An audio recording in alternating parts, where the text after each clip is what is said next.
welcome to The Explainer. Today, we are diving into a truly fascinating snapshot of our world on July 26th, 2026. You might be wondering, why this exact day?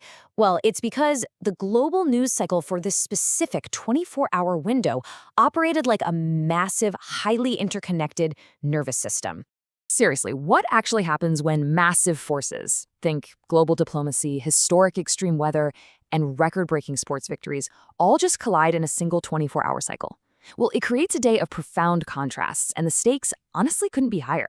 In just one rotation of the Earth, we're seeing nations teetering right on the edge of conflict, while others pull back from the brink. We've got millions running from extreme weather, and at the very same time, we're watching athletes and astronauts achieve things they've literally worked their entire lives for.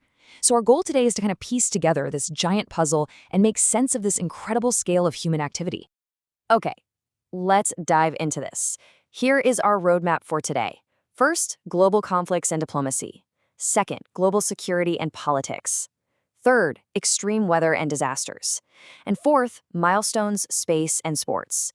Starting off with Section 1, Global Conflicts and Diplomacy. Right now, the world's geopolitical pulse is beating the absolute fastest in two specific regions, the Middle East and Eastern Europe. Let's start with a glimmer of cautious optimism, shall we? For a second consecutive night, the US and Iran have actually paused their military airstrikes. And this is a really critical window.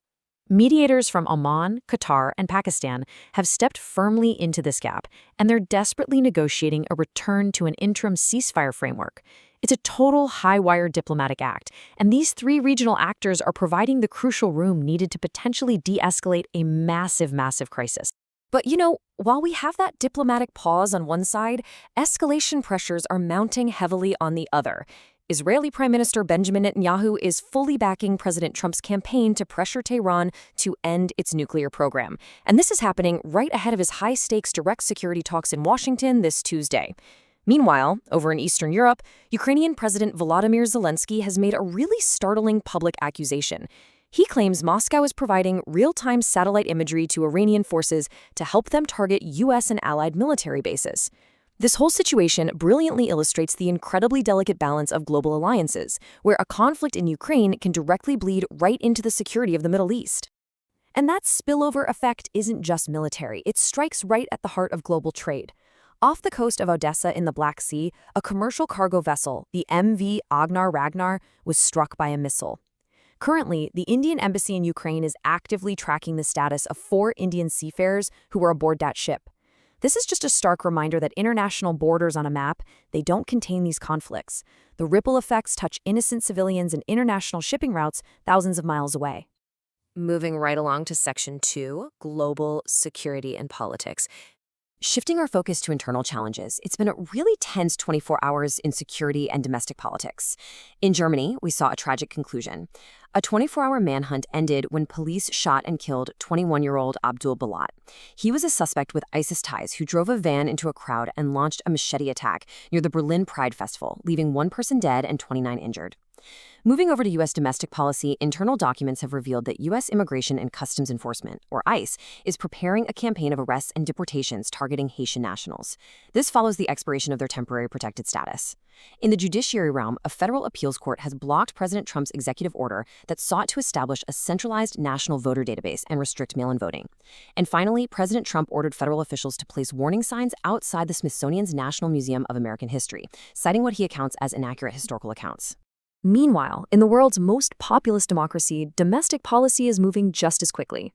India's Union Minister Prahlad Joshi has just been appointed as the new education minister. Now, this is a direct response to intense, nationwide student protests over exam leak scandals, which actually led to the resignation of his predecessor, Dharmendra Pradhan. But, while the education sector faces upheaval, the nation stood completely unified on the defense front.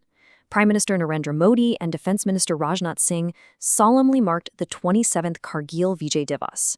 They paid tribute to fallen soldiers and forcefully reasserted India's military readiness. Which brings us to Section 3, Extreme Weather and Disasters. While human politics are incredibly turbulent, the sheer indifferent force of nature proved to be a massive disruptor on this day.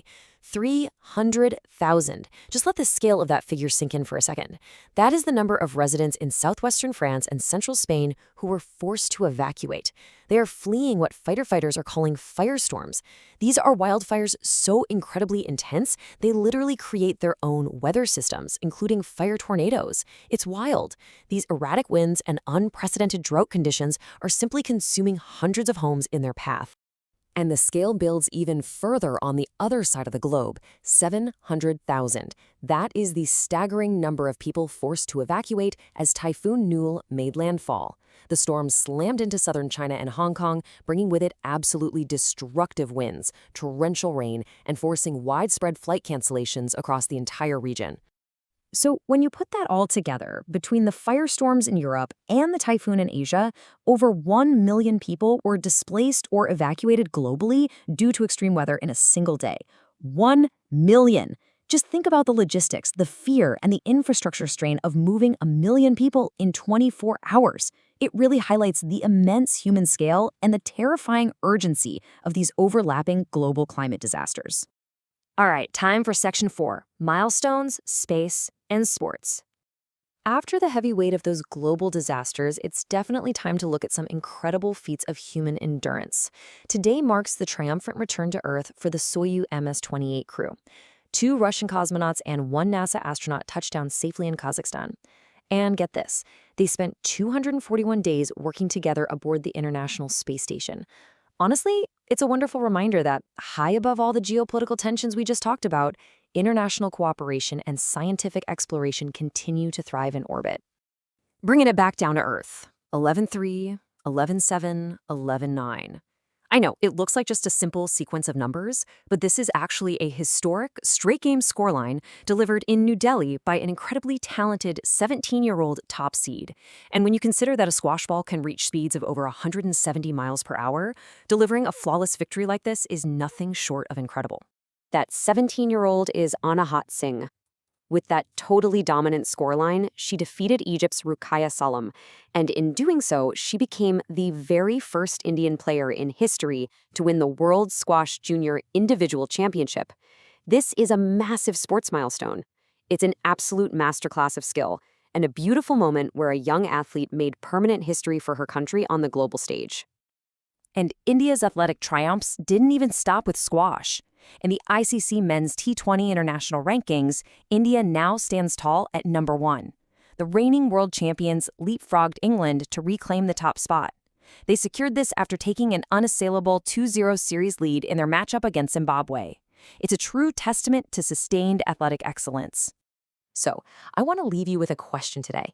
How do these vastly different global events, from fragile ceasefires and terrifying climate emergencies, all the way to record-breaking triumphs in space and sports, shape your view of our highly connected world?